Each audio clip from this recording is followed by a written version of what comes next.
been waiting for has now finally arrived. From knockouts to tap-outs. It's all over! Inside the octagon and beyond. Is this not real now? Are we pretending? We're rich, baby. Break out the red panties. This is the MMA Report with John Pollock. Unbelievable! Here we go!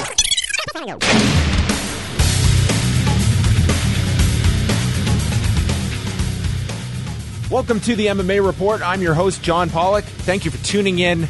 Another fun show, as always, coming up over the next hour. We're going to be hearing from three guests, including a man that is coming off Bellator's second pay-per-view event, was also involved in their first.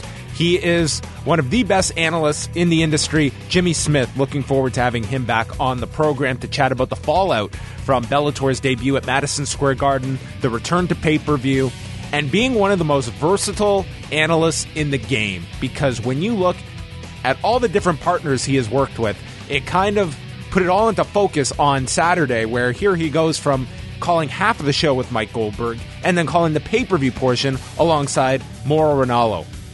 Always great to catch up with Jimmy Smith. He will be with us. Plus, we are going to be joined by the editor-in-chief over at MMAJunkie.com, Dan Stupp, who is also the president of the recently formed MMA Journalists Association. Wanted to have Dan on to chat a bit more about the Journalists Association, some of the questions people have had, and what the reception has been in the last couple of weeks since it was announced. If you recall, it was announced just hours before the Conor McGregor-Floyd Mayweather Jr. fight was announced, and therefore that took up so much of the oxygen in the MMA space that the MMA Journalists Association, I didn't think got enough attention at the time. I think it's really important that this has been formed. We're going to chat about that with Dan. And, of course, Cody Saftic stopping by in just a couple of minutes. We're coming off of a weekend of Bellator and UFC. Not a head-to-head battle, but one in which it certainly felt like Bellator was the one with the momentum going in, and the one that Monday morning seemed to be the one that everyone was reflecting on. I think the Oklahoma City card from the UFC, it more so left you with somewhat a feeling of unsatisfaction when you had the main event end in the way that it did. We'll chat more about that later on as well. And also, I think BJ Penn was a downer for a lot of people. It wasn't a feel-good card in terms of the biggest attractions going into the card. However, I don't feel that anyone should be negating Kevin Lee and the fact that he had no issue. He had no say in how the fight ended. And it hurt both guys. Chiesa was not given the opportunity to fight out of this position. And Kevin Lee what was taken away from him was the opportunity to finish this fight concisely and move forward in the lightweight division. I think that this is going to be one of those fights where you don't necessarily hold it against Chiesa, nor do you put it as a notch on Kevin Lee's record. And that's not fair to either guy. So it was an unfortunate finish. I will say, there were a lot of fights on Sunday night, but Dominic Reyes looks to be just another name in this emerging light heavyweight class. Now, granted, this was a very quick fight. Dominic Reyes, I don't think anyone is necessarily going all in yet. They want to see more of a body of work inside the UFC against top competition. But you look at that light heavyweight division year over year and the state it is in now. Misha Serkinov is coming off that loss, but the fact that he was re-signed, Volkan Oezdemir, who has come out of nowhere, of course, Jimmy Manoa, and then we've got our light heavyweight title fight in just a couple of weeks. There's a lot of interesting moving parts at 205 pounds, and that was a division that some were writing off, and now it's replenishing itself. And I think Dominic Reyes, the latest ingredient added to the pot that is the light heavyweight division. We're going to chat a lot about the Bellator card later on in the program, both with Jimmy Smith and with Cody Saftic. I thought overall very fun card. I enjoyed the show. I felt that if you bought it, hard to complain that you didn't get your money's worth. This wasn't the kind of show that this was the greatest show of all time. This was not the show of the year, but tons of moments, and more so than anything, I just enjoyed watching Bellator's presentation. They always go all out for their big events to make them feel prestigious, to make them feel as though they are worth your time, worth your money, because the effort goes into all of the production. I liked all the different things they did that are not so tied to a UFC presentation. When I watch Bellator, I don't want to think of UFC. And granted, I know a lot of the fighters, and I know now with Mike Goldberg on there, it's hard to divorce Bellator from the UFC, but I thought they achieved that. I thought this is Bellator operating in their own world, their own way of doing things. I know some were critical about the national anthem, the placement of the national anthem, I should clarify.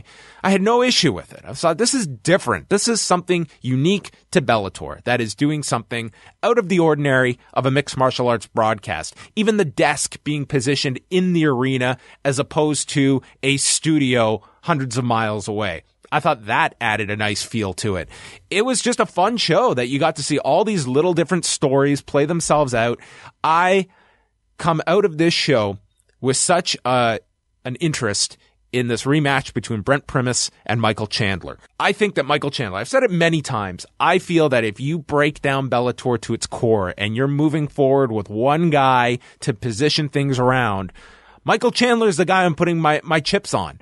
He is someone that time in and time out, he is about as sure a thing as possible to putting out an exciting fight, or in the case of Saturday, an intriguing one. One that you were at the edge of your seat for what was going on. It was bizarre. It was chaotic. It did result in Michael Chandler losing his title. But as we'll chat a little later on with Cody, it may have been the best scenario in terms of building to a rematch. We are now aware of Brent Primus. You have this great story. You have Michael Chandler's post-fight promo yelling, "Cut it off," in regards to his ankle. I mean, to me, the story is there.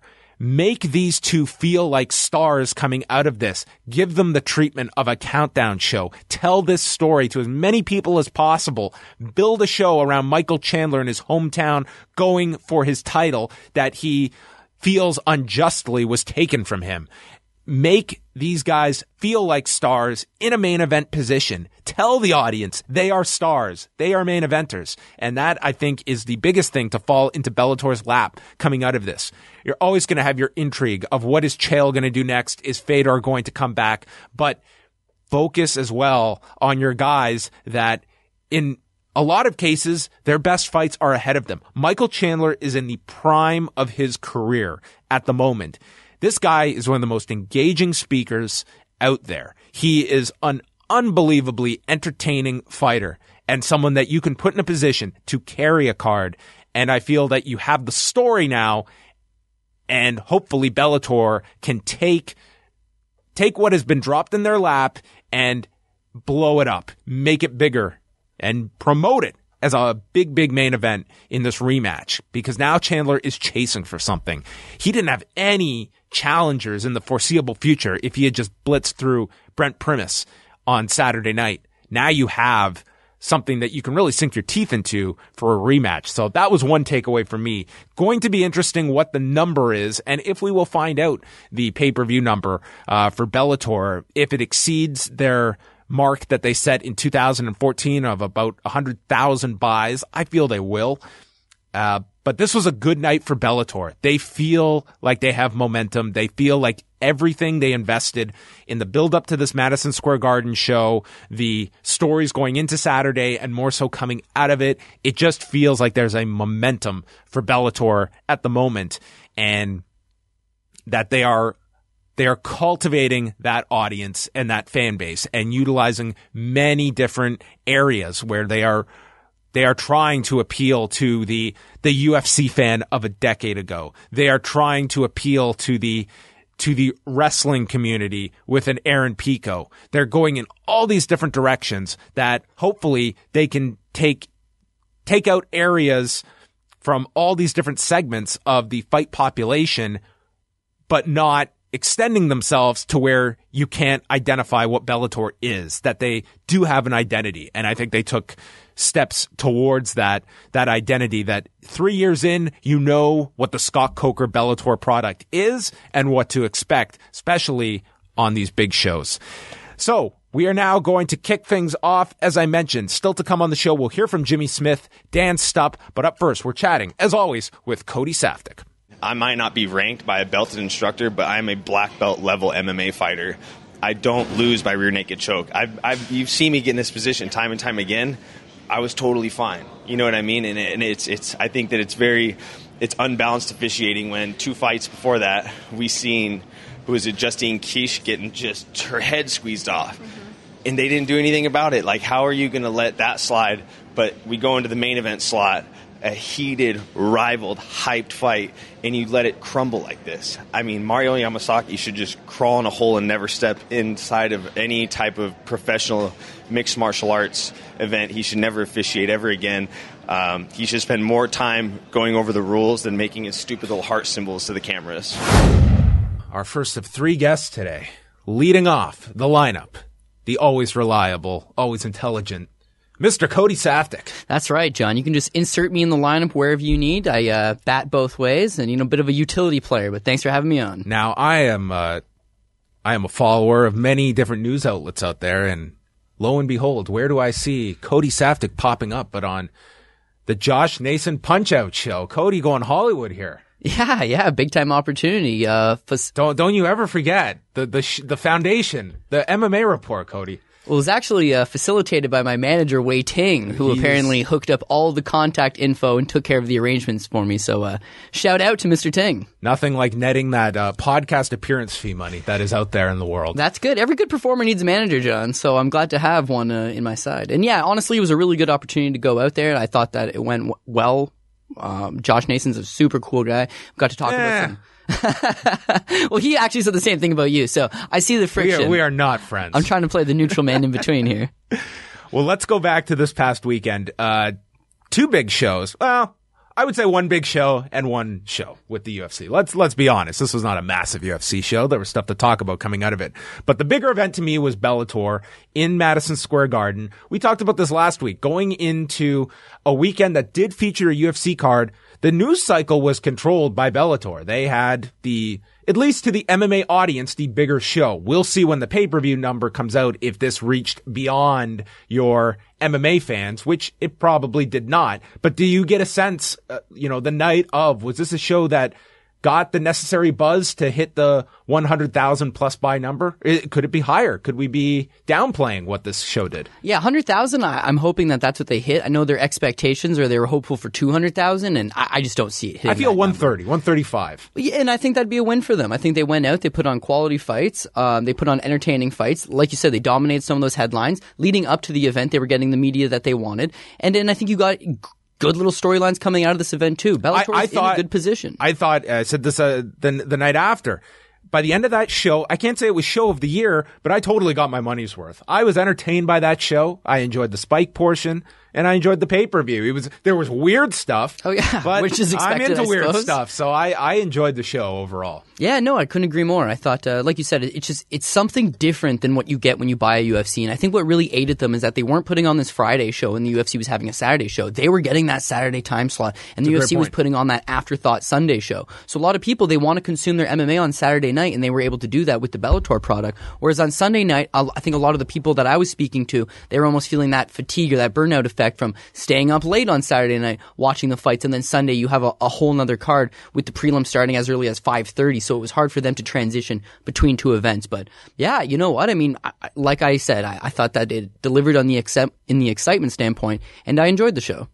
So for the top 2 fights, where do you see things going here? Because there's many different roads coming out of those. The heavyweight fight where Matt Mitrione defeated Fedor Emelianenko, and then the main event featuring Chael Sonnen and Wanderlei Silva. Sonnen would like to fight Fedor Emelianenko. Scott Coker's kind of pumped the brakes on that idea. But that's the thing, is that there's not this giant pool to me of fights that you want to be making for these guys, because they need to make sense and they need to capture the most amount of interest.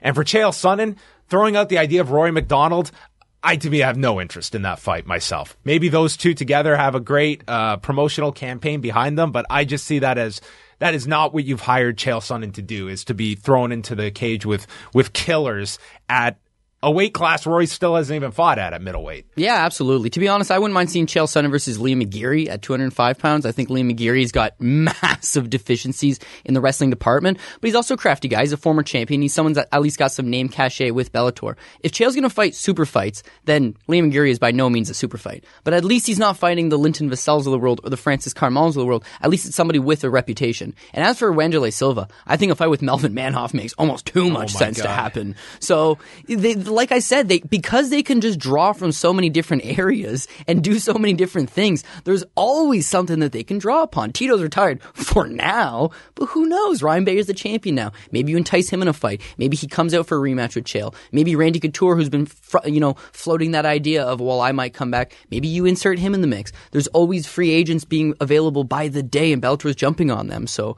I think they're in a good spot.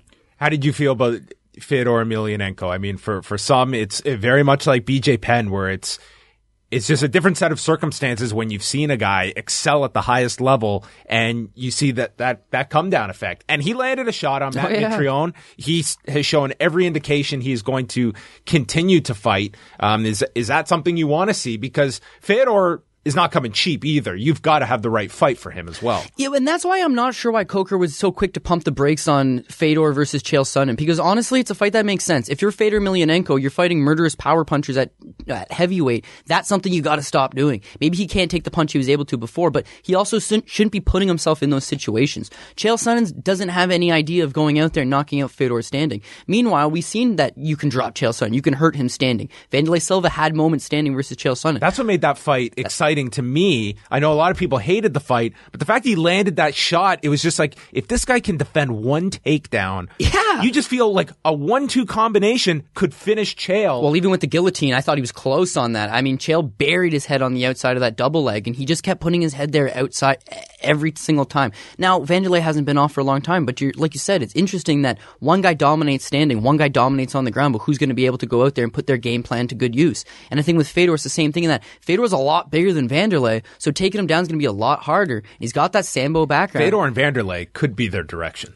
See, I don't want to see Wanderlei go out there and get hurt, and likewise, his only path to victory here is murdering Fedor Emelianenko in the early portion of the round and just, bum rushing him and landing some shots. And I just don't think that I want to see two guys in that situation go at it. I remember a fight that I had a lot of interest in back in the day for the Bodog promotion, which was Matt Lindland versus Fedor Emelianenko. And Matt Lindland is half of his size. He's a middleweight, but he's jumping up, he's taking this opportunity, and he gets the takedowns going. Fedor actually hooks the ropes, ends up on top, and ends up finishing Matt Lindland. But all the same, you got that storyline back in the day. You got Chael Sonnen, that was a Team Quest guy that has brought up that in the past. And every time you see Bellator press conferences where they're both there, he's taking the shots at Fedor. This is a fight he's interested in. And if you're using him for these big fights, for these large opportunities, and you're trying to headline big cards, then not necessarily Fedor versus Chael as a headliner, but how is that not an interesting fight for the casual fan to get involved? So I wouldn't mind seeing it. As for Fedor, yeah, if he's going to come back and he's going to fight guys, they're all going to be large guys with names. And large guys with names of the heavyweight division, anything could happen.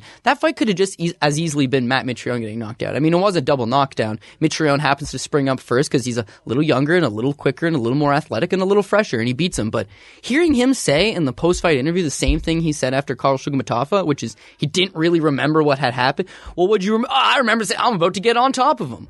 But you don't remember the punches landing. No. It's just like, oh my God. And obviously Shugamatafa, I remember being on the ground, getting up and beating him. It's just like, no, this cannot be good for you. But classy guy, giving the shout out to Tim Hague. I thought that with was his great. moment. And they raised a lot classy. Of money after that shout out. I monitored it. Interview. It ended up being like $6,000 within the hour. And I think it got as high as like $9,000 or $10,000 within the weekend. Yeah. I looked yesterday and it was just under $50,000. It's over that now. Yeah. So that's excellent. 52. So yeah, that's tremendous. To me, one of the biggest fights they have coming out of this, I'm not saying this can headline a pay-per-view, but it certainly can headline a spike card with a great story behind it, is the rematch between Brent Primus and Michael Chandler. That, to me, when Chandler was on the show last week, he said that, a lot of the reason he feels maybe there hasn't been a lot of promotion for this fight was no one knows the opponent.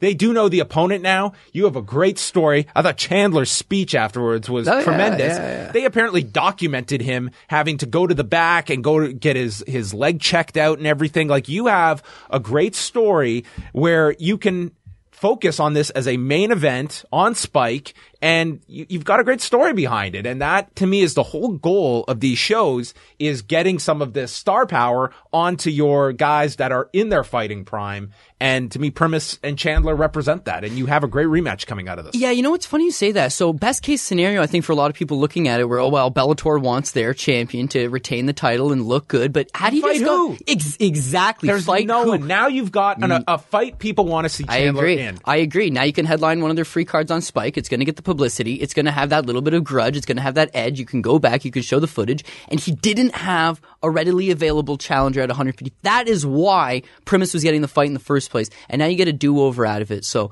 I think that it works out for them. It's going to be able to headline a card as opposed to just being, mid-card shuffle on a pay-per-view. St. Louis, if you do a great countdown show and you tell that story, and Chandler, the guy who was willing to fight on one leg as Madison Square Garden is going nuts, cut it off. Like, if he doesn't have a shirt designed already with "cut it off" on it, that should be his tagline for now on. Yeah, of course, man. I mean, he just, even him just dropping Primus on the one leg, I mean, his willingness, his desire, that helps you get over big time with the fans. When they see that kind of willingness, they see that kind of competitive edge. And I think that it was, all things aside, he just shattered his ankle and loses in the first round. It wasn't the worst case scenario for a Bellator organization. And it turned out to be, not a great situation, but I'll take nerve damage over a shattered ankle. Yeah, he believes he'll be fine in 2 weeks, that's a great, the worry I was watching that fight, wondering, God, this guy could be out a year if he's got some broken ankle that he's flopping around on. Well, I had mixed feelings on it, right? So part of me is looking at it and I'm thinking Todd Anderson maybe should think about doing so. Timeout, that's the wrong call. But either he's got to make a decision. Am I going to let this guy fight through or am I going to stop it? We look at Jamie Varner on a shattered ankle and what ends up happening there. Oh my God, you should have stopped that fight and saved the guy. But OSP against Rafael Cavalcante. And again, sorry to cut you off. Yeah. Same injury, not the exact same injury, but the same where it's the guy can't put any weight on his leg, and both have problems with their stool, with the cornerman stepping on Jamie Varner's bad foot in between. Yeah, wow, the commission and then errors this one here, this was embarrassing. He falls onto basically the leg. He's got a bum foot, and you're going to pull the stool out. So obviously it's unfortunate timing. He thought the stool was still under him. No idea. When he stood up, I guess that's when the commission guy was thinking, I'm going to remove the stool. But yeah, it just became a big meme joke out of it. You know what's crazy about MMA is that if LeBron James goes out there and blew out his ankle, the game goes on, right? When people say stuff like 10-1 favorite or 9-1 favorite, in this case, I believe he was an 8-1 favorite over Brent Primus. This is a real possibility. A cut stoppage is a real possibility. Blowing out your knee is a real possibility. Kicking the guy and shattering your foot, pulling an Anderson Silva. These are all real possibilities in the game of MMA. And that's why it's never a foregone conclusion that someone's going to lose a fight. Because there's always that banana peel option that maybe he's going to slip. Maybe maybe he's going to get caught. And in this case, it was a very unfortunate situation, but you have a good storyline coming out of it. And I think everybody moves on. Now, another favorite that did not come through was Aaron Pico. Ooh, and 10-1 favorite. Man, this was something, we're going to chat about it later because we have Jimmy Smith on the show, talking about on the broadcast the fact that if you watch the Spike portion, you had Brendan Schaub and Josh Thompson just putting over Aaron Pico. I mean, huge accolades. And I think everyone can realize way too much was put on this guy. When we're arguing the fact that Conor McGregor is going, I'm not trying to make the exact comparison, but hear me out here, that Conor McGregor is going into a boxing fight without one round of professional boxing on his resume and stating just giving him no chance. At the same time, Aaron Pico, outstanding wrestler. His boxing is said to be stellar, but still, he had not had a pro or amateur round of MMA. And I think sometimes we gotta wait to see, there are just, you look in hindsight, so many X factors to a 20-year-old going into Madison Square Garden on pay-per-view with so much spotlight on him. And the people that are writing off Aaron Pico, to me, are just foolish. Oh, of course. This guy becoming a world champion, I could completely expect that. He's 20. By the time he's 25, this guy might be the top featherweight in the world for all we know. But to just dismiss him, I think, is just getting way too ahead of everyone's. It's the same as last week where everyone was calling him the greatest ever. Now he's a bust. And 99% of the time, it's neither extreme. It's somewhere in the middle. Yeah. No, the thing that's unfortunate with Aaron Pico is that you have this hype. You know that he's a good athlete. You know that he's a good prospect and that he could develop, but you throw him right into the fire. And I'm not sure, but I have a feeling that it has something to do with the fact that he's a lightweight. They needed 155 pounders. They needed guys with names. Now, Aaron Pico, 0-0, maybe he can spring out onto the scene, but we don't know. You look at two young stars that Bellator has done the exact right thing with. And you look at James Gallagher, you look at Antonio McKee Jr., AJ McKee. These are two young kids, same thing, 20 years old, young. You can throw Kevin Ferguson Jr. in there too, a guy who was put on the prelims. All types of hype. And let's just build these kids up. And then you know what? They're going to get to a point where James Gallagher is going out there and finishing Chinzo Machida, which is an appropriate matchup for him. A 40-year-old guy with a big name reputation who's fought, twice in the last 10 years? It's a good opportunity for him. Build these guys up. Now they're starting to get that experience. Now they're getting better. And listen, there's going to be those fights with, I think it was Anthony Taylor for James Gallagher. Not a great fight. Finishes him in the third round, but you learn from that. AJ McKee, he had, a couple decent fights. That I think the Brandon Phillips fight, not a great fight, but you learn from that. And then you see them go out there and put on better performances because they're getting experience. Those guys are 45ers. So they took their time with them. Pico, meanwhile, if we can throw him in there against Zach Freeman, who's 8-2, is already established, would already likely be a top 15 guy if we were to sign him full time on our roster.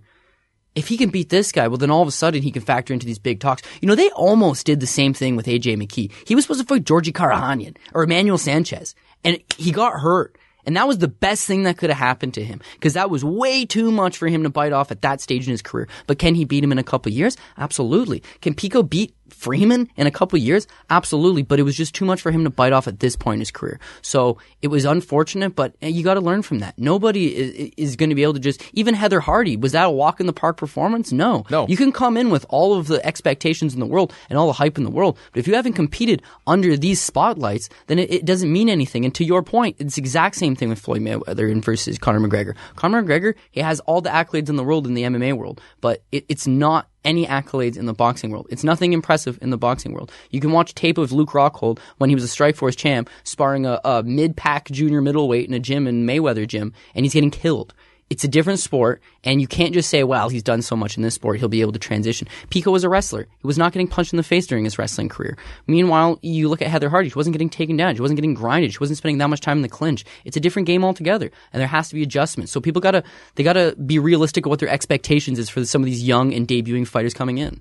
I think that, hindsight is always 20/20. I think that if you had matched him up with someone with a lot less experience and put on the Spike broadcast, if you can't justify two relatively novice mixed martial artists on a pay-per-view card that you're spending $50 for, put that on Spike. I mean, that's something that could draw some curiosity to the Spike broadcast. I mean, the Spike number was fine. I mean, between Spike and it also aired on CMT, they did 901,000 viewers, peaked at over 1 million, which are fine numbers. I think had you put Pico there, I think you would have had relatively similar success. I don't know if Bader Davis was a fight that people were racing home so that they could watch.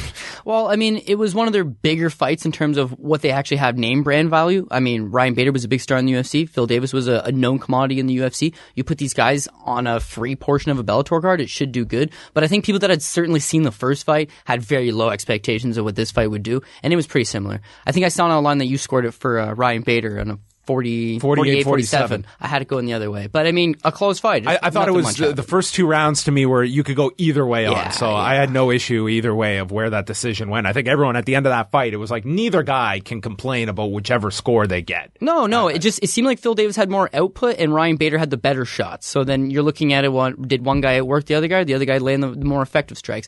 I figured it would be a toss-up when it went to the scorecard, but the scorecards actually did shock me. I think one guy had it 4-1 for Bader. Yeah. So anyways, regardless, not exactly a fight of the year candidate. All right. I don't want to spend too much time on the Oklahoma City card because there's a lot of news as well. But any conclusions coming out of Kevin Lee and Michael Chiesa? I mean, it was an unfortunate finish here, but was it justified? Do you feel that there is an argument for what Mario Yamasaki did? Yeah, the argument's there, but that's where the inconsistency with different refs are. I mean, some refs will allow this guy to fight his way out of danger, and some refs, they jump in to stop it too soon. We look at that Eric Silva stoppage as opposed to other stoppages on the card, and you think, I wonder how that went on. Justine Kish versus Felice Herrig. Felice Herrig was literally allowed, and part of my language here, she was literally allowed to choke the shit out of Justine Kish, and it was not stopped because she did not tap. She was allowed to fight, and she should have been allowed to fight. And guess what? She got out of it. She was not finished. Michael Chiesa was not given that same opportunity. So my only thing is a ref's in there to, put on the rules. But it seems with different refs, it's their version of the rules. And just to even tie that into the Ultimate Fighter episode from last night, that point deduction on that fence grab, that's what should have happened.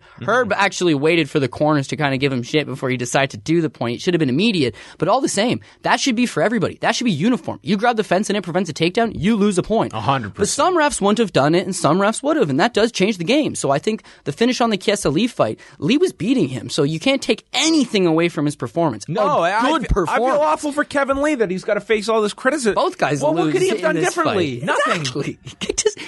He beat him up. He got the takedown that he For all we wanted. know, Chiesa may have been seconds away from tapping. He may have gone right out. He may have been 10 seconds away from this victory that would not be questioned. And it's Kevin Lee shouldn't apologize for anything here. No, he couldn't do a thing different. It's like a guy getting a score in his favor, and like Joe Lozon Marcin held, where everyone's booing. It's like, listen, Joe Lozon didn't score the fight, and give the guy credit. He gets on the microphone after saying, I didn't win that fight, which is more than what a lot of fighters would do. Yeah, that's course. not their fault. They have no control over these things. Yeah. Anyway, so I hate that Kevin Lee is getting flack for this. Well, it was a good performance otherwise, right? It was. So, BJ Penn.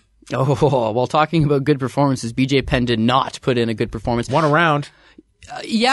Shocking that he got a draw, because I guess they had him winning the first two.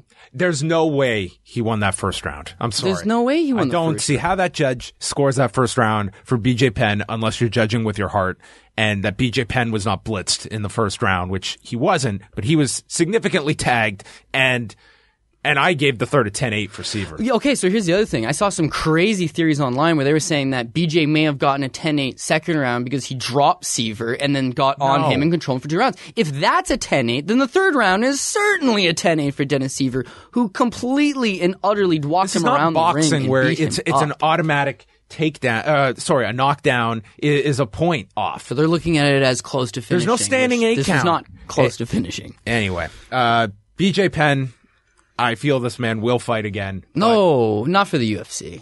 You think UFC cuts him? Yeah, I think they have to. Or if he has a fight remaining on his deal, then they freeze him and then just basically lock him out and give him the same talk that they've given guys in the past, whether it be a Forrest Griffin or a Chuck Liddell, and say, listen, you've done enough for the sport, but you've had your day. People could definitely justify when they say, whoa, BJ was losing to Nick Diaz and Rory McDonald. Those guys are welterweights. Let's see what he can do against a smaller guy. Okay, well, here's Frankie Edgar. Yeah, but that's Frankie Edgar. Okay, well, let's give him someone who's really green and is not established like Frankie Edgar. What Frankie Edgar did to Yair Rodriguez, that's what Yair Rodriguez did to BJ on the damage front. He completely killed him. Well, yeah, but it's an up-and-coming guy. Okay.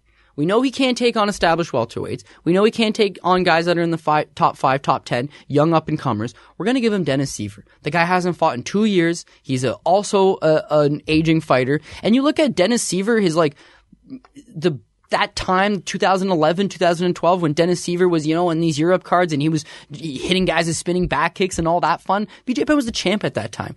There's no way Dennis Seaver, in his prime, should have been able to beat BJ Penn in his prime, right? Wrong. What we saw there is that BJ Penn does not deal good with the kicking range whatsoever. On the outside, if he's standing there, he's getting chewed up. And Seaver's a master of the kicking game. He stayed on the outside. He used the zones properly. He tagged them all up. In fact, dropping Dennis Seaver seemed to be the worst thing that Penn could have done because it woke him up. He looked fantastic in the third round. He literally butchered Penn pillar to post. Well, it's that second round, too, that if this guy is dead set on continuing to fight, that will be his justification in his mind. Like, listen, I dropped him. Yeah. Give me another chance. Well, unfortunately. So you look at the tape on those last couple of performances, right? And then namely the Nick Diaz versus Rory McDonald fight. So BJ Penn never been stopped before due to strikes, right? And those two fights, he's not fighting back. He's half turned. He's taking a beating. And the refs are urging him on, like, you have to defend yourself, but he survives. Then against Frankie, he gets taken down and he gets finished. But it's like, it was elbows and just ground and pound, but he'd never really been knocked out. Then Yair knocks him out. So now we've seen the decline of his durability. The once legendary durability is gone. When I saw the Seaver fight, is the ref urging him on with 2 minutes left in the third round? BJ, you have to defend yourself. Meanwhile, if his coaches were slapping him and saying, BJ, you stole that second round. This is 1-1, man. You got to go out. You win the third round, you can win this fight. He showed no desire. He showed no ability. He showed no gear. And once that's gone, it's not coming back. So now that he's lost to a guy that's been sitting on the sidelines for 2 years, what's the next logical step for BJ Penn? There isn't a next logical step. Everyone joked how we want to see him against Cole Miller and how that would have been a fun fight. Do you really think he'd be the favorite over Cole Miller if they were to fight right now? No, because he'd sit there and not have do anything while Miller sits on the outside and picks him apart. It's not there for him anymore. I'd love to see him on a Hawaii card if they go to Hawaii, but realistically, do I want to see him? Maybe not. I'm just, listen, I'm not the type to just say a guy needs to stop. Ultimately, that's their decision. But I look at his speed that has declined, and more so his extreme lack of defense. This guy was a punching bag in the third round, and I don't want to see aging fighters just sitting there eating strikes like that. Mm-hmm. That is going to have its toll, and it's not comfortable to watch. And it was unfortunate, but that's where BJ Penn is at. We look ahead now. Next week, UFC 213.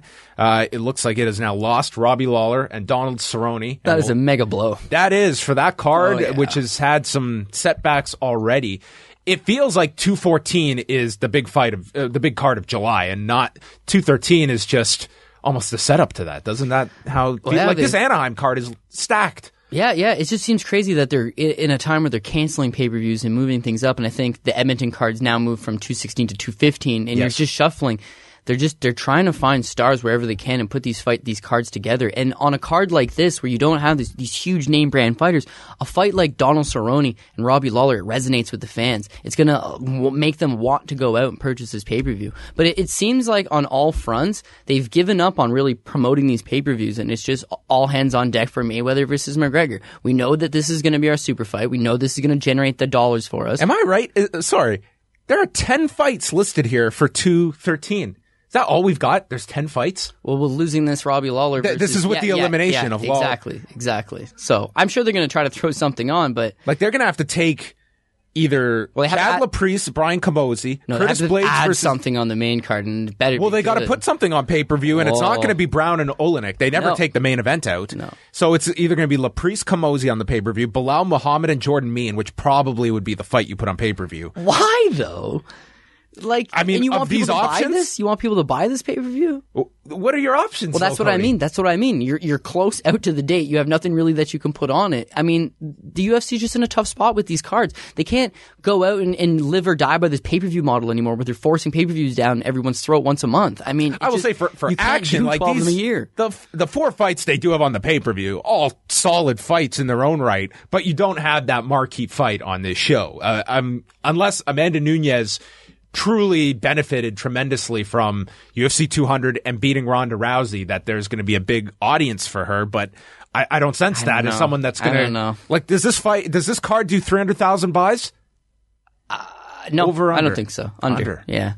Well, and it's a good-looking card, but I mean, people really want that one thing that they're going to gravitate towards. And this in a summer fight, where I like it, but... I think every fan is getting McGregor and Mayweather. Yeah. That's $100 on your bill, probably. And I think every MMA fan is looking towards 214. Maybe they're saying, hey man, I'm saving my money and spending it at the end of July for Jones and Cormier. Yeah, you also got to factor in it's the summertime, right? People are getting out. People are going to cottage country. People are going on vacations. People are spending time with their family, right? You're spending money during the summertime anyways, and now it's like, okay, can I justify shelling out X amount of dollars for these pay-per-views all the time? Well, it's a decent pay-per-view, but I think I'll just watch it after the fact. I think I'll just get the results after the fact. You're going to get Mayweather versus McGregor, and it's going to cost you that $100. So yeah, I very much agree. I think people are probably just going to hang back the next couple events and then gear up towards the big mega fight, or what they're perceived to be the mega fight. This is why you see the odd pundit say that this fight's bad for boxing and it's bad for MMA, is that in many ways it's like Fonzie jumping the shark in Happy Days. Where do you go from here, right? Now that we've seen this freak show MMA versus boxing match, do you do more of them? I saw these lists being released, top 10 UFC fighters that would do good in boxing. Just like the discussion we were having. You don't know that they would do good in boxing because you've never seen them in boxing. So, crazy case. They've speaking of the 214 card, some big changes this week. First of all, the addition of another title fight to the card. Underneath Daniel Cormier and John Jones rematch will be Tyron Woodley, Demian Maia for the welterweight title. George is getting winner, apparently. That is what Ariel Helwani has reported, which, I mean, timing wise, it makes sense for Madison Square Garden. I mean, we talked about that. It's with they realistically, if they wanted to do St. Pierre Bisping, they could have in November. It looks like they want St. Pierre in a welterweight title fight. And Michael Bisping feels like he's going to be odd man out in all of this. Well, he is odd man out because he's just had a lot of fans turn on him for his unwillingness to defend this title, and then now you don't really want to go and fight the rest of the packing order. Good thing Jacare got knocked off, but do I really want to fight the winner of Yoel Romero versus Robert Whittaker? Half the paycheck, a third of the paycheck for a fight that I definitely don't really want. And if you're George, this is probably a better suited fight for you. I mean, we don't know what George is going to look like. We don't know what this version of George is going to look like, and I'd rather see what this version of George looks like at 170 pounds. There's one silver lining if Bisping gets the winner of Romero and Whittaker as your second title fight on that MSG show, and Bisping still gets a cut of the pay-per-view on a St. Pierre card, which will be big. And that's a silver lining for Bisping as opposed to he's fighting the following month somewhere. You know, I kind of feel for George St. Pierre actually in some ways as well, because when this fight got announced, and this is a guy that actually used to say this back in the day when people would bring up this Anderson Silva super fight, he'd say, listen, if I'm going to go to 185, I got to put on the muscle, I got to change my body, I got to become a middleweight. When this fight with Bisping got announced, a lot of people were mentioning the fact that Bisping's just so much bigger than St. Pierre, who stands at 5'10". How is St. Pierre going to be able to put that similar game plan that he's always done, that traditional, you know, get the takedown, control the guys? How's he going to do that against a bigger guy? Well, this fight hasn't materialized for so long, and rumors are that St. Pierre's a little bunged up. But apparently he's been putting mass on. He's been getting bigger. We saw some videos surface him online, and he looks big. Now you're telling him, yeah, sorry, actually, we're not going to do this middleweight thing. Go back to 170. He's got to change. He's got to do things differently. He's got to diet. He's got to lose all that mass. He's got to lose all that muscle. And similar to the way we saw Roy Jones back with one of the greatest middleweights, the best super middleweight of all time, you know, decent cruiserweight, won a heavyweight title, a world heavyweight title, but then all of his reflexes got shot. You can't jump up weight classes and jump down. That's not great for you. And in St. Pierre's case, he's already an older fighter who was reflex based. I don't know that taking years off to put on all this muscle and then lose all this muscle and have to take on a guy like Tyron Woodley, I don't know that's going to work for him. So I am nervous for St. Pierre. Sometimes we do our winner and loser segment, and I don't have a list this week, but Invicta FC, is there a promotion that the UFC just, man, I'd be so frustrated as Invicta, and I understand they have it's not an official working relationship with the UFC, but man, they announce a July 14th card that is to feature Megan Anderson. Then she gets plucked, so they've got to put Tanya Evinger in her place. Now Megan Anderson is out of her fight with Chris Cyborg due to personal reasons on July 29th. So they take Tanya Evinger now to fight Chris Cyborg at 145 pounds. Right. I mean, this is just... first of all, Chris Cyborg and Tanya Evinger, is that something that appeals to you? Yeah, it appeals to me because if you know anything about Tanya Evinger, she's durable and she's tough. The thing is that gets you in trouble with Cyborg because being durable and being tough allows you to stay on your feet for a prolonged period of time in which she's just going to rain shots on you. I don't know if you saw that tape of Cyborg sparring Clarissa Shields. Clarissa Shields would eat her up, no problem. However, my God, still impressive. Cyborg just enters that pocket and wings punches. And if you're not her size, and Clarissa Shields is actually larger than her, if you're not her size, you can't handle that. The Lion fight, when she competed for Lion fight and she lost against Yorina Bars. Yorina Bars is gigantic. When I'm looking at Tanya Evinger, she's probably a world-class 35er that's now jumping up. She was going to fight on Invicta anyways, but as you mentioned, she was filling in for Anderson and getting a reasonable fight. Only jump up one weight class. Okay, no problem. Now you're getting Cyborg, which is, you know, the consensus number 145-pound woman in the world. You're going to jump up and you're going to take on her.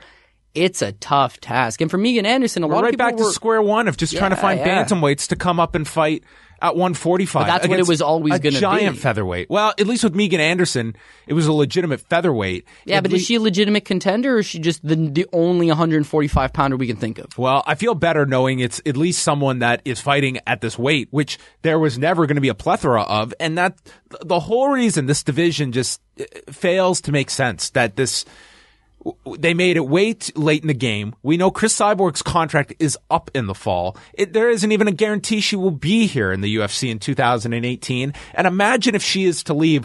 What does this division look like on January 1st if Chris Cyborg is gone? Well, the division never made sense to begin with. You created the division for Chris Cyborg. Unfortunately, Chris Cyborg, she wasn't going to be able to get ready on time. So it was like, okay, you know, she can't get ready on time. Then she has that USADA pop, which... it's because she was in the hospital, sure. So they only put Holly Holm versus Jermaine Durandamy, two 135ers, just to fill the vacancy. Now you got Durandamy wins the fight, right? Okay, well, we'll just put that fight together with Cyborg. Well, she hurt her hand. She'll fight Holm. The hand injury is not going to affect her rematching Holm. But if I was to have to fight Cyborg, then I can't do it. Okay, well, you're going to have to fight Cyborg. Well, I'm not going to fight Cyborg because she tested positive. Okay, well, you're going to have to fight Cyborg. I'm going to go back to 135 pounds. Okay, we're stripping you of the title. And then she acts shocked, John. Shocked that they stripped her of the title. After all that, after doing whatever possible to avoid the matchup with Cyborg, this division was dead in the water right from the get-go. And now you're trying to do a season of The Ultimate Fighter where you're going to introduce a women's 125-pound champ. All of this is just coming off at bad timing. And for fans that are trying to stay with it, and they're trying to listen to the headlines and read the stories and watch all these cards, and then you're throwing in Dana White's Challenger Series into the mix as well as just another Tuesday night option. It's so much on your plate that it's a lot to try to comprehend. It's a lot to consume. Every other day you wake up, the first thing you see is Robbie Lawler, Donald Cerrone off, Megan Anderson out, Tanya Evinger in, and then the next day it's something else. It's just more fill-ins, more replacements, more cards, more news. It's a lot.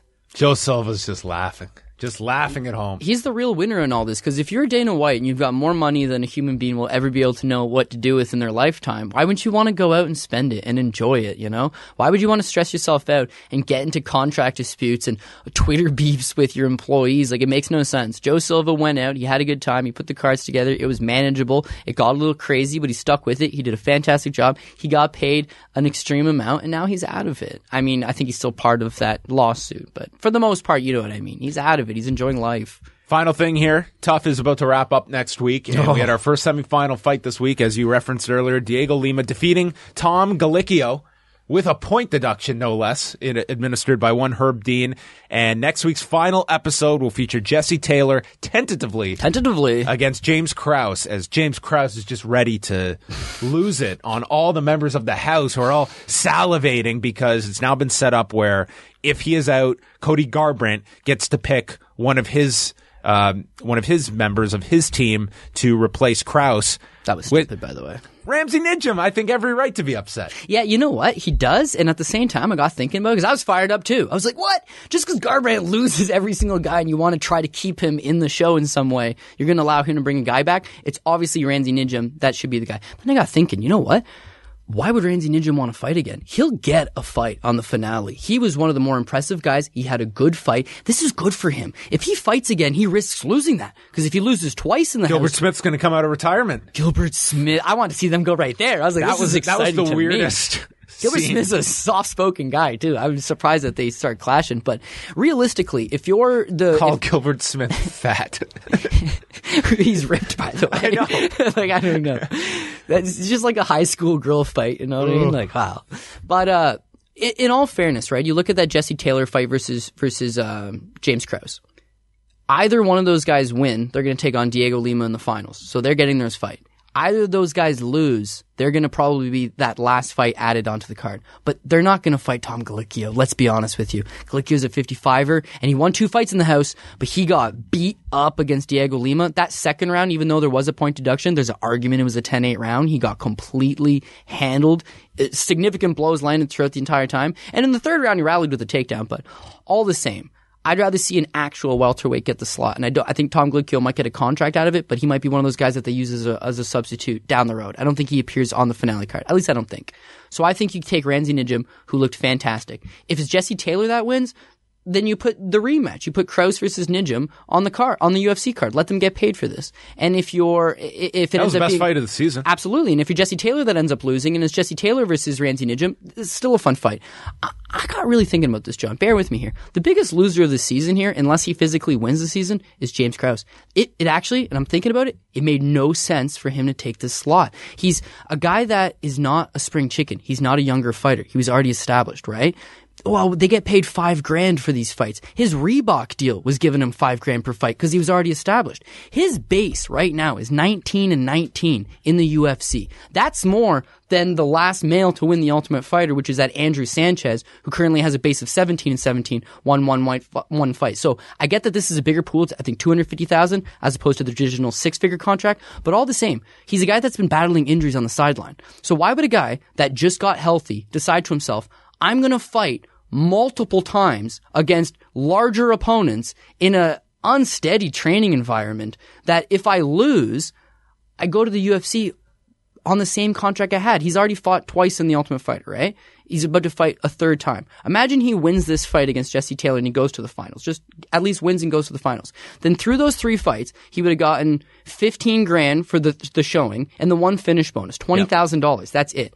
He makes $40,000 for the fight against Shane Campbell. So he's just fought 3 times and added a lot more injury and a lot more wear and tear, whereas he could have just waited and taken one return fight. Well, that was in the probably UFC. the thinking of a lot of the guys they approached that didn't want to do the show, and I'm sure it's just Zach Cummings turning it down was the big winner here for sure. Probably just looking at the big prize at the end of it, but it's quite the road to get there. Well, you're gambling on yourself in a big way by thinking, I have to win this show or the whole thing makes no sense. And listen, he's in a spot that he might be able to get to the finals against Jesse Taylor, but there's no denying that James Krause, a 155er, is now fighting Jesse Taylor, a former middleweight, who did not look out of place when he was fighting CB Dalloway. And CB Dalloway, by the way, is now fighting at 205 pounds. There's size advantages here, so I'm still interested in it, but at the beginning of the year when I told you I thought Taylor was going to be able to win because of size, these are the opportunities.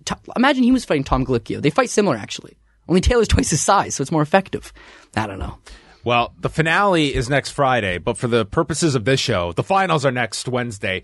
If my pick can get to the fight against your pick, Jesse Taylor. So we will see next week what occurs for the final episode of Ultimate Fighter. Worth noting that the last 2 weeks have been their biggest numbers of the season. And I don't know if it's just a combination of fighters with more name recognition, but this season has performed well by tough standards. Yeah, you know what? Every time I actually see Krause or Diego Lima, for that matter, or Jesse Taylor, when those guys fight, there's people getting online and they're able to say, oh, so-and-so is fighting tonight. We're going to watch it. And they already have established fan bases, right? They actually brought in some name guys. So I'm hoping that that's leading to the numbers. And I just like to compliment TJ Dillashaw. If you're getting bullied about this snake in the grass thing, you own it. And he's done a fantastic job at owning it. So good on him. Well, that is going to wrap it up with Cody. You can follow him on Twitter at CJ Saftic. Next week is International Fight Week. We've also got the Hall of Fame. Yes. Which we may get a speech from Joe Silva, which might be the highlight of all 3 nights, in my opinion. But then we're coming back. We are going to be joined on this show by Dan Stupp later on to chat about the MMA Journalists Association. But coming up next, Bellator commentator Jimmy Smith chatting about this past weekend's card at Madison Square Garden.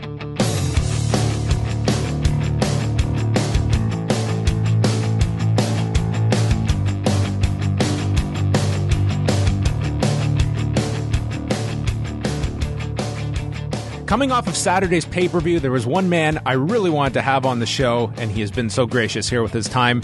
Jimmy Smith, one of the many voices of Bellator MMA, joining us now coming off a very important and pivotal weekend for Bellator. Jimmy, has it all kind of sunk in from this past weekend and calling a show cage side at Madison Square Garden? It has to be a career high for you from this past weekend. Yeah, man, that was huge. Great show for everybody. It was one of those shows where, man, it seems like anything that could happen did happen. Yeah. It was weird. It was just a weird show in terms of, real exciting, a bunch of upsets, a bunch of crazy stuff happening. So it was like you were trying to keep up the whole time. And, I gotta be honest, yesterday, I got sicker than a dog. I was down all day. My voice is still kind of gone, but I was sick as a dog yesterday. And I was telling somebody, I said, it all kind of hit me at once. You power through the show and all this stuff, and then Monday when I got home, man, I was dead. Totally dead. Big show. One of the things I think that really assisted with this show as well, Jimmy, was, Bellator has long since gotten away from the tournament format and the weekly events. But I think having that break where you guys went to England and then for a month, the focus was this pay-per-view, the return to pay-per-view.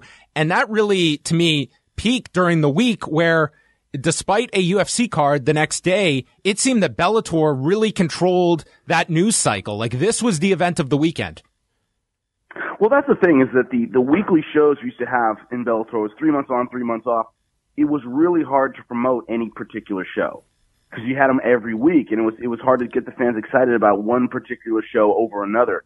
When you have that break, you're allowed to promote and really get behind the show and make it a lot bigger. That's part of the reason I think the tournament format's gone. As I watch these Bellator broadcasts, and I think you are truly one of the unsung heroes because your ability to transition from different play-by-play men throughout your time. It really came to a front this past weekend where you go from half the show with one partner in Mike Goldberg to Mauro Ranallo on the pay-per-view version. Is that something that there is an adjustment to, or is it something that this is so natural that regardless of who you are working off of, that chemistry is found? No, it usually takes a while to get going. They were absolute pros. I mean, we had called a mock fight a couple weeks before from the office here in LA, and as soon as I sat down with those guys, they've called so many fights, and they've had the timing of so many different shows that they are really good. And it made my transition a lot easier. It usually takes a while to get a rhythm with a guy. These guys were outstanding. So switching in between, I thought it was going to be harder than it was. Obviously there were differences in the cadence and the timing and everything, but I thought it'd be a lot harder than it was, and it's a credit to them more than me, I think. I thought it really came through on the broadcast, specifically with Mike Goldberg, that he just seemed to have such a smile on his face. Like, he seemed like a fan there that just was enjoying all of this. And I know he had, an unfortunate departure from the UFC, but it seemed like Saturday, he just seemed like a kid in a candy store all night. Yeah, he was fantastic. And just the fact that he felt that he was back. And I told him before we got on air, I said, hey, look, our goal is to have fun. And if we're having fun, the audience has fun, and they want to tune in and they want to be here and all these things. And that's kind of my operative thing. Same thing I told, Josh Thompson when doing their table thing. I said, hey man, have as much fun as you can, and that'll come through. The fans will acknowledge that and read that and want to be where you are. And to me, that's the name of the game. You were one of the individuals involved in Bellator's first pay-per-view effort 3 years ago, and coming out of that led to a giant philosophical change. The exit of Bjorn Rebney, Scott Coker comes in. What is different this time coming out of this second pay-per-view where it seems it's just a complete 180 in terms of the momentum Bellator feels as though it has coming out of this second event? Well, I think a lot of it is based on the old tournament format in that, the big pay-per-view was a lot of times the final step in kind of the tournament format. So we had to put tournament finals on it. We had people who had who had fought in the tournament and all those things. Now we can put whatever fight the fans really want to see up there. Our matchmaking under Scott Coker is totally different. The philosophy totally different. It's if the fans want to see it, you put it up there. And so it makes the arrangement of the fights a lot easier. And, with the timing being different, we're not on every week, it gives us that ability to really get behind a certain show. So every time we have, a show somewhere else, we're always talking about the show coming up, always talking about the big pay-per-view. And that's a huge, huge benefit. When was it for you that you really felt that Scott Coker's vision of Bellator was truly taking a foothold? Was it this past weekend? Was it many, many events ago? Was there a certain trigger point for you where you saw it all kind of coming together, and even more importantly, the audience on board as well? I think the first Dynamite show was one where I was like, wow, he has a real vision. He's ready to think outside the box. We had a ring next to a cage, and we had, Lenny Hart doing the intros from Pride, and it was just crazy in terms of the amount of things that old school fans could really appreciate. And Scott's willingness and ability to do things other promoters wouldn't necessarily think of, wouldn't necessarily go for. He's that guy. And I think the first Dynamite show was one where I went, wow, he's got a vision that he really believes in. And the fans there, at the event, man, they went nuts. They really, really loved it. And so that gave me an indication of what was coming. When you say Madison Square Garden now, you're a few days removed from all of it. I mean, what is the fight? What is the visual that comes to mind immediately with this event for you? Because as you mentioned off the top, there were so many different moments, but is there one that kind of is a recurring theme in your head from Saturday night? That double knockout. Yeah. Double knockdown, I'm sorry, with Fedor and Matt Mitrione. They both threw a right hand. They both ended up on their asses. And Matt just recovered faster, was able to get up and knock him out. I mean, when does that happen? You see that in YouTube clips at like a nothing show, you'll get a double knockout or something. To have something like that in a show like that, and then Matt Mitrione gets up, crowd is way behind, puts on his Giants jersey, that was a huge deal. I think that fight and the ending and the way the crowd responded to Matt, that's what I'm going to remember probably. I keep going back to the bizarre finish to Brent Primus and Michael Chandler, and coming out of it, I think that Bellator has just this incredible story to tell for a rematch. Going into this fight, a lot of people, we had Michael Chandler on the show last week, and he admitted probably this fight hasn't got enough promotion because people don't know my opponent. Coming out of this, you've documented Chandler going to the hospital after. We all know who the opponent is now. He's the lightweight champion of the world.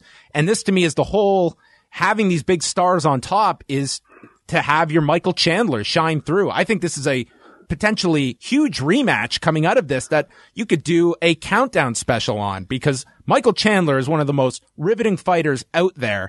And I think that that was a huge part of Saturday night. And coming out of it, you have a huge rematch now. Yeah, exactly. I mean, Mike's an intense dude. I mean, you know, when he grabbed that mic after the show and how upset he was and furious that he didn't get a chance to really show what he could do, that this injury kind of stopped the fight before it began. And then obviously the crowd all over Brent Prim. It's not his fault that, you know, the guy's ankle went out and he was throwing great low kicks and, you know, he did what he had to do. It's just, it's one of those things where everyone feels unsatisfied. And when you get something like that, that's the perfect thing for rematch, is like justice can be done one way or the other.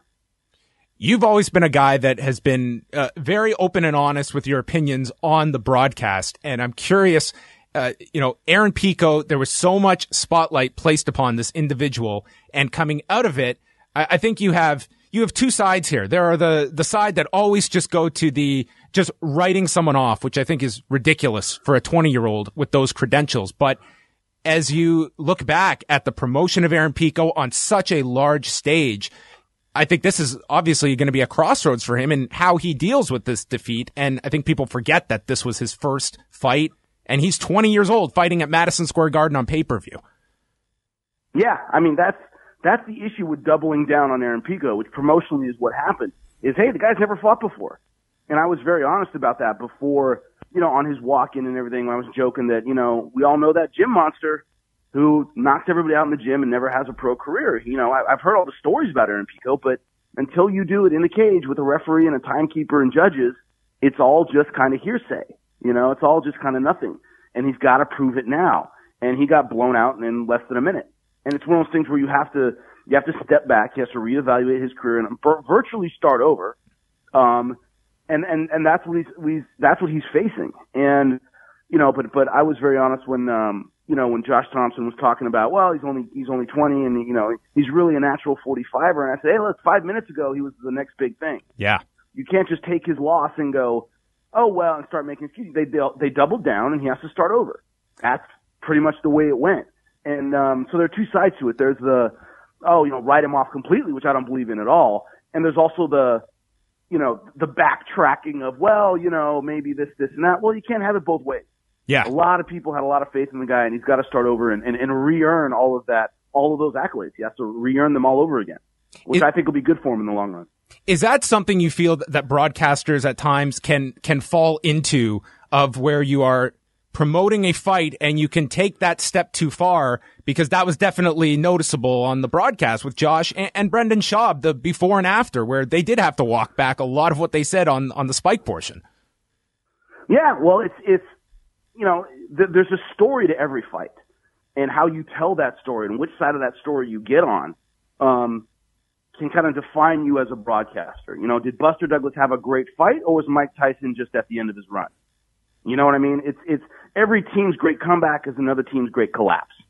And so which side of that coin you sit on, you know, is you as a broadcaster. But, you know, the best thing you can do, in my opinion, is be even-handed before you get out there. And I tried to do that with Freeman and say, hey, look, he's had 10 fights. Pico hasn't. You know, oh, he's done this, and that in the gym. Well, that's great, but you have to do it here. So we're starting really from zero. I tried to zero it out as much as possible and say, look, he's starting at nothing right now. He has to prove everything in this fight right now. And that didn't happen. So he has to start over and do it again. That was my way of trying to even it out. Because, you know, like you said, there was a feature on Pico. There was nothing on Freeman. Mm-hmm. Everybody knew the storyline coming in. But I have to be the one saying, hey, look, I've been in there the first time, and I remember the first time I did it, there were a lot of nerves and a lot of emotions. You got to deal with that. You know, there's nothing like actually getting in here. And I think a lot of credit has to go to Zach Freeman, not just for the victory, but in how he handled it. I mean, this guy just put his flag in the sand and said, hey, I've been here this whole time. No one was giving me a chance, and this guy used his platform to the maximum ability, and now a lot of people know Zach Freeman. Yeah, exactly. And he deserved that. Yes. You know, that's part of the reason I asked that question of who's on your radar, who do you want next, because he's earned the right to call out whomever he wants. After beating a guy that everybody thought was the next thing, and, you know, he's ready for a title shot right now and all this stuff. Well, Zach beat that guy. So he is able to stand on all of those accolades and call out whomever he wants, and that's why I asked that question, because he earned that right that night for sure. We'll wrap up here, but I would be remiss not to ask you about the departure of Sean Grande. You have had some tremendous partners throughout your career, and I'm sure there's unique traits about each and every one of them. But can you just tell us a bit about getting to work with Sean? Because I think you'd be hard-pressed to find anyone that could say a bad thing about Sean Grande, who came in here a total pro, and unfortunately, I mean, it just came down to a scheduling issue with all of the Bellator broadcasts he was a part of, but I imagine he was someone that you got to know very, very well during your time together. Yeah, he's great. I mean, we're great friends. He's a fantastic guy. Nothing but a professional as a broadcaster. Outstanding in everything he did, and a great guy to spend time with. I mean, remember, we're on the road a lot, and, you know, having that guy that you really feel has your back and is really there for you, that's a big deal. And Sean Grande was 100% that guy. 100,000. I have nothing bad to say about him. No one in Bellator has anything bad to say about him. He is really, really a consummate professional in everything he does, and it was an honor to work with him. It really was. The next Bellator event is 181 happening Friday, July 14th. Brandon Gertz taking on Derek Campos. Valerie Letourneau making her promotional debut. Joe Warren is fighting on that card. Do you know who your partner will be that night in Thackerville?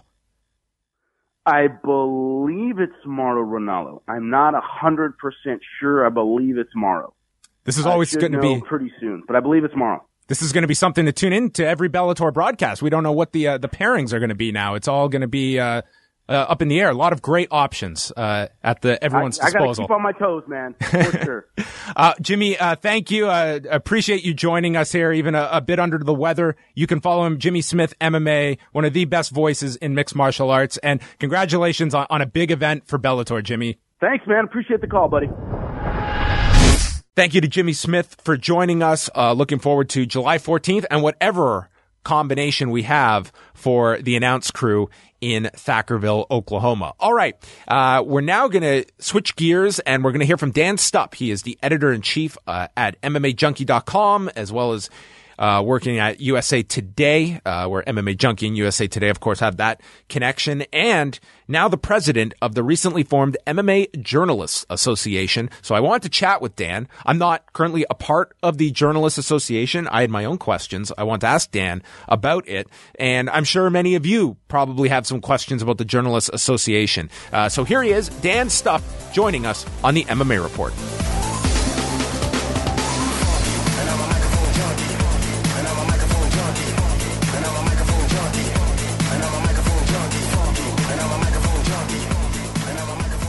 Dan, how are you doing today? I understand it's a rare day off for one Dan Stupp. Yeah. I had about a month without a day off, so now I get a nice little string of days and enjoying the lake and the sun and a little break from MMA. It's always nice to have a bit of a break. And before we get into the Journalists Association, it was a very busy weekend that we're coming out of with, in particular, Bellator returning to pay-per-view and charting their progress, especially under Scott Coker. Did you view this, Dan, as kind of a seminal moment for Bellator? It seemed that this was a big event to a lot of people, and especially on a UFC fight week, it seemed day to day, Bellator was the focus in the news going into this event. Yeah, I think they had the advantage of being the first event of the weekend. You know, they went Saturday, UFC went Sunday.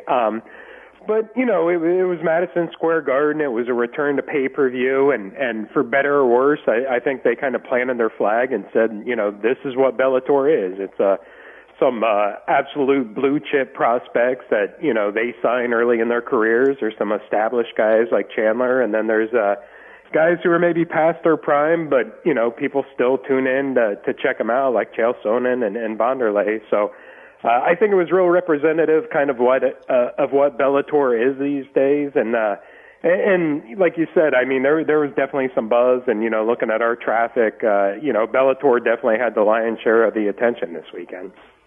We'll go into the Journalists Association, which was introduced just a couple of weeks back and ended up to fall on the same day where some little fight announcement was made about a upcoming boxing fight.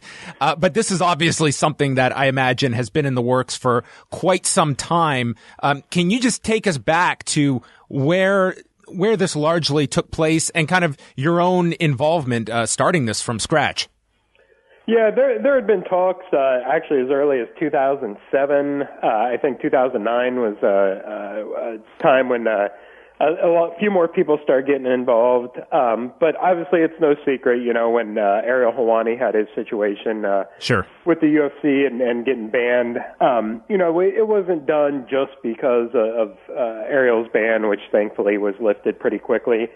I think that just kind of got everybody on the same page and realized that, most major sports have a journalists association or a writers association, and that it was probably time for MMA. So it started with a pretty big email chain with a lot of people who cover the sport.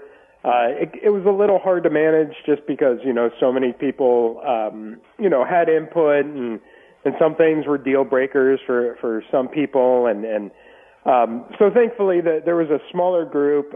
Actually, I wasn't part of that group initially. The other board members, the 5 of them, they had kind of continued the conversation after they did the first round of chats with the much bigger group. And I think it was a more manageable group, with those 5 people who kind of started doing the legwork, establishing the 501, the nonprofit status and drawing up a constitution.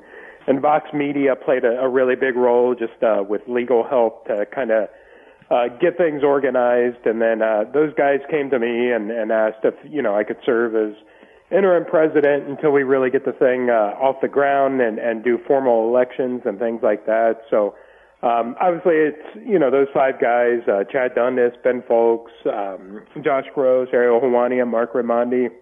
They're guys that I really respect in the industry, so I was happy to work with them. And yeah, it's been a fun few weeks. We were actually just going through membership applications the past day or two and seeing a lot of the people that, we respect who cover the sport applying to be members. So so far, so good. I think we're definitely headed in the right direction. It's been a real nice reception to the initial announcement. You mentioned talks going back 10 years. What do you think was stumbling blocks along the way? And, looking back a year ago to Ariel's situation, that obviously seemed like something that was a real galvanizing moment, I feel, for a lot of people that work in this industry in that capacity. Yeah, I think probably some of the reason it never got off the ground, years ago was I think the kind of the MMA media as a whole was a little more splintered or fractured, or there just wasn't a whole lot of common ground. And I think part of that was there weren't a lot of people covering it. Everyone kind of did their jobs a little differently.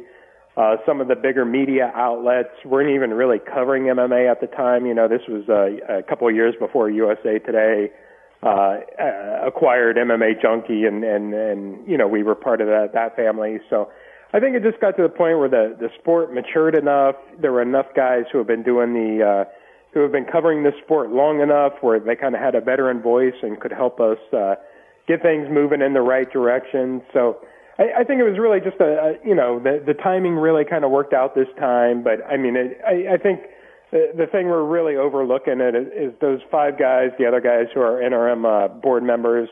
They're the ones who really did the legwork for more than a year, kind of getting everything in place. And, it was no easy task. It took a lot of time and talking to a lot of people and getting things organized. But I think the hard work's paid off. So it's really glad to see things, it's really nice to see things headed in the right direction.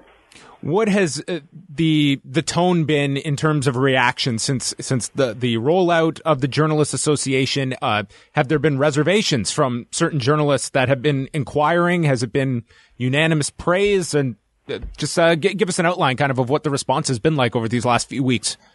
Yeah, I think generally it's been really positive. Obviously, there's a little skepticism, which is totally understandable. If I hadn't been involved, in the way that I was, I'd probably be a little skeptical too. And I don't think it's so much skepticism over the idea. It's just, people want to know exactly how it's going to be implemented and who's going to be members and you know, kind of what the criteria is for that.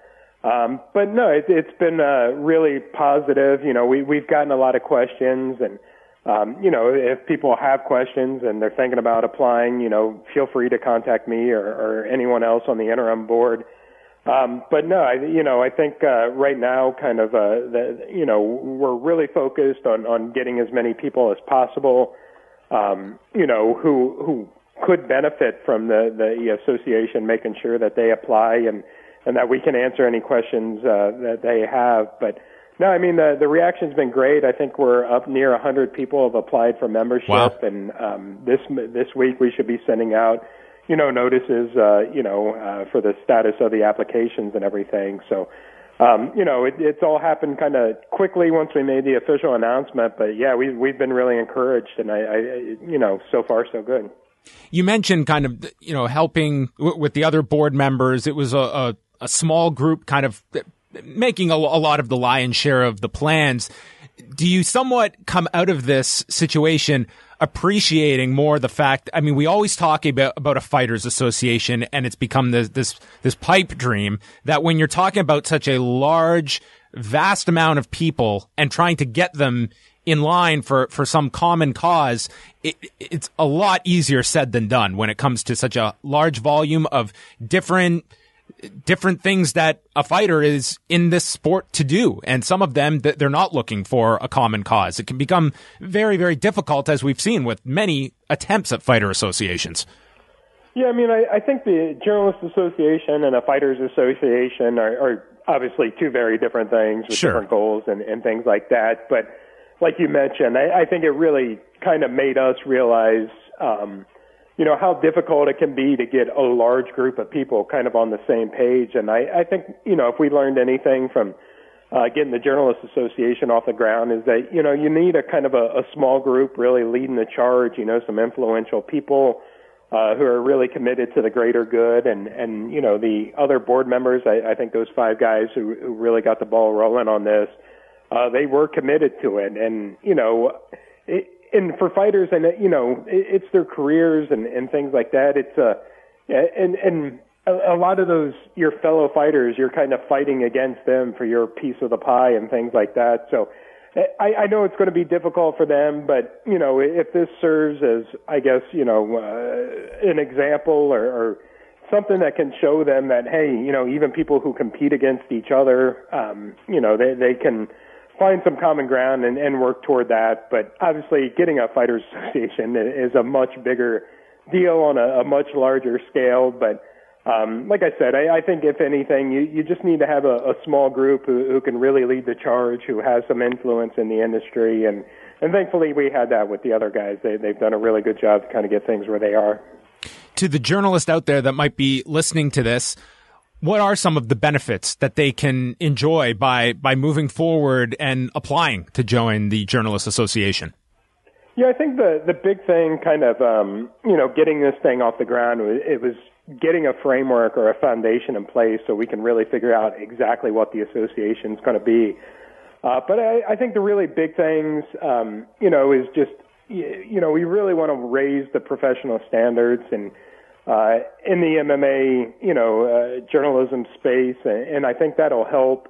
But, you know, part of it, too, is just kind of the camaraderie and the brotherhood and sisterhood and you know, kind of sharing, you know, a passion with your fellow journalists and things like that. But, you know, ultimately the goal is going to be, you know, for the association as a whole to really benefit all members and even non-members, you know, kind of in the media space and work with the promoters to assure we have proper working conditions and things like that.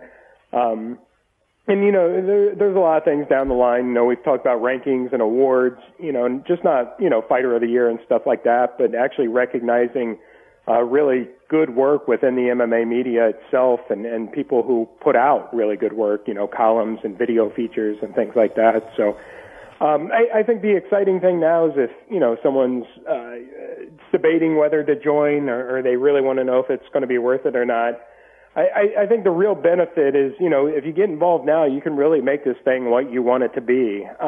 You know, we're going to have an informal meeting around UFC 214 at the end of July out in Anaheim. Anyone who's joined or applied or is considering it, they're more than welcome to come and to help us discuss and kind of get the framework in place. But I think the biggest selling point now is, if you get involved now, you can be, part of the process to really determine what this thing is going to be and help us achieve our goals beyond the basic ones of just kind of raising the standards and kind of pulling everyone together on a unified front. There's obviously, I have immense respect for everyone involved here, but to single one person out, I think it's really important that Josh Gross is a part of this, because I look at what that guy has gone through. This is someone that has not been credentialed for a decade now, over a decade, and someone that, that can have a real harm on someone's career. You can cover this sport, but that becomes very difficult when you're an employer looking to hire a reporter that is not being able to be credentialed. And I think that's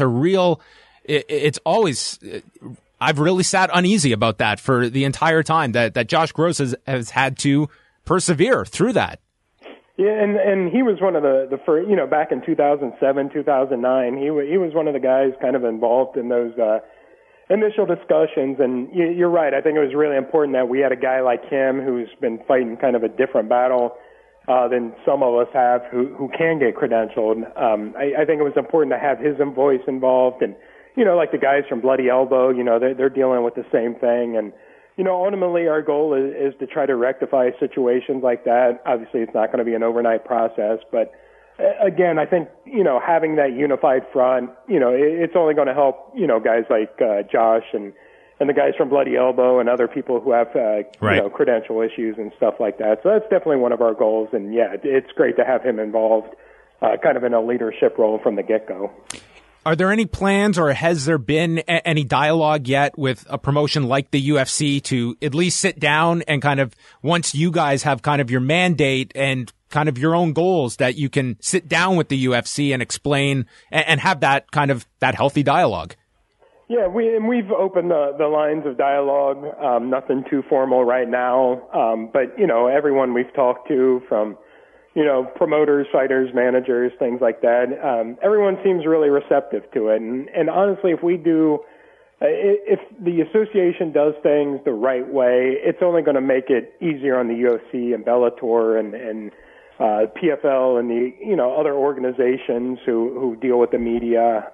So I think it's going to be a win-win for everybody. But yeah, so far it's everything's looking really encouraging. And I know the UFC is kind of the big one and the one a lot of people have had issues with. And I've had my own issues. Our site's had our own issues. But I think the current PR staff, I think probably more now than ever, I think they're receptive to things like this, and I think I think it's going to be a healthy relationship, and I think we, the goals that we have, the goals that the UFC have, I think a lot of it overlaps, and we can find that common ground and work toward that. Well, I was really happy to hear this news of this being launched. And for those out there that want to learn more, you can go to MMAJA.com and, of course, catch all of Dan's great work up at MMAJunkie.com and, of course, USA Today. And big week coming up, Dan, so enjoy the rest of your day off, as July will be a furious one, as always, in mixed martial arts. Yeah, a couple big events, and here McGregor's fighting someone, so I'm sure that's going to be a pretty big one, too. That is the rumor. So thanks, as always, for this time, Dan, and we will speak with you soon. Thanks a lot. No problem. Thanks for the invite. I'll talk to you soon. Thank you very much to Dan Stupp for joining us. You can, of course, follow them over at MMAJunkie.com, one of the best sites out there for all your news and analysis.